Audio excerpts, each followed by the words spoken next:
महाराज ने सदैव ही कहा, अगर शोक करोगे तो वहां पर तुमसे सकाम कर्म विकर्म यही होते रहेंगे। जो निष्काम कर्म जो मैं चाहता हूँ, नैष्कर्म सिद्धि परमाम संन्यासेना विगच्छति, इस नैष्कर्म सिद्धि को मैं तुमसे जो करवाना चाहता हूँ वो तुमसे कभी भी नहीं होगा। इसलिए हे अर्जुन, तुम इस जन्म मृत्यु को निश्चित रूप वाला जानो।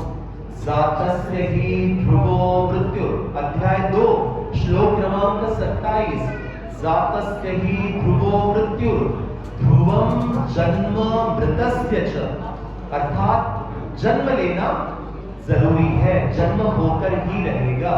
और जो जन्म लेता है ध्रुवम जन्म मृतस्य च, वो मृत्यु को जरूर प्राप्त होता है। इसलिए ध्रुवम जन्म मृतस्य च तस्मात् अपरिहार्यर्थे, इसलिए तस्मात् अर्थात इसलिए अपरिहार्य कामों के लिए हे अर्जुन तुम क्यों भला शोक कर रहे हो? तुम्हें कभी भी शोक नहीं करना चाहिए। तो फिर से एक बार उन बिंदुओं को देखते हैं जिन बिंदुओं को हमने शुरू में यहाँ पर रखा।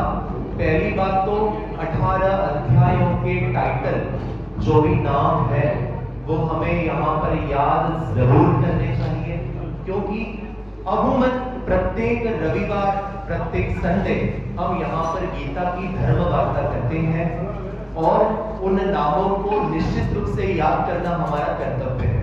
दूसरा, नत्वम शोचितुम अर्हसि, महाराज ने अगर कहा कि तुम शोक करने के लिए योग्य नहीं हो तो ये बात हम सभी पर लागू पड़ती है।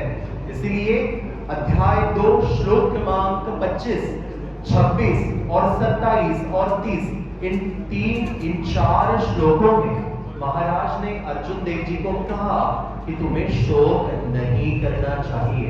और अंतिम एक पुकार, सार्वजनिक पुकार है। हम सभी जानते हैं कि श्री सांवली मूर्ति का प्रताप दिन ब दिन बढ़ता जा रहा है। आप जानते हैं भली भांति, क्योंकि हम जो है हम समाज में जाते हैं, समाज के हर तबकों तक हमारी पहुंच है, वहां पर हमें बुलाया जाता है सत्संग के माध्यम से, गीता प्रवचनों के माध्यम से। तो जहां पर भी जाते हैं, चाहे तेलंगाना जाए, चाहे हैदराबाद जाए, चाहे जम्मू जाए, चाहे सोलन जाए, यानी जम्मू से लेकर साउथ तक कहीं पर भी जाए, तो सभी की एक उत्सुकता होती है श्री सांवली मूर्ति मंदिर की। तो ऐसा श्री सांवली मूर्ति मंदिर का जो हमारा जो ये व्यवस्थापन है, जो हमारी जगह है, आप जानते हैं कि दिन ब दिन बहुत ही कम होती जा रही है, क्योंकि भक्तों की आवाजाही बढ़ रही है। श्री सांवली मूर्ति का प्रताप आपकी सारी मनोकामनाएं पूर्ण कर रही है। ये सांवली मूर्ति का अपना पराक्रम है। ये किसी सभा का मेंबर का, किसी ट्रस्टी के मेंबर का, किसी महात्मा का, किसी संचालक का पराक्रम नहीं होता। ये पराक्रम मात्र श्री सांवली मूर्ति का है। तो हम सभी का यहाँ पर कर्तव्य बनता है कि इस जगह को कैसे बड़ा किया जाए। और आप जानते हैं कि टका कर्म टका धर्म, भाई टका से ही कर्म है, टका से ही धर्म है।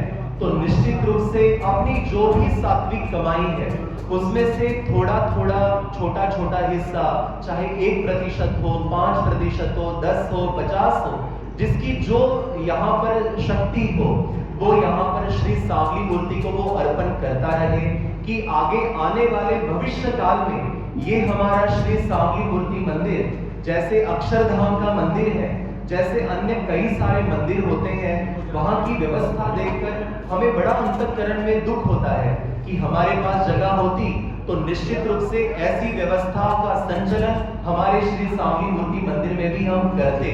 तो इसके लिए मात्र द्रव्य की, आप सबके सहयोग की अत्यंत आवश्यकता है। तो एक बार यहाँ पर श्री सांवली मूर्ति का जय जयकार करते हैं। मैं भी महाराज से प्रार्थना करता हूँ, आपकी जेब को महाराज सपोर्ट दे, आपके इन कंधों को महाराज उन्नत बनाए, समर्थ करे और श्री सांवली मूर्ति की जगह को विस्तारित करने के लिए श्री सांवली मूर्ति महाराज आपको भर भर कर यहाँ पर सुख दे, संपत्ति दे, ताकि वो संपत्ति का अंश हम इस श्री सांवली मूर्ति की जगह को विस्तार करने में उपयोग में लाए। बोलिए जय श्री कृष्ण। श्री सांवली मूर्ति का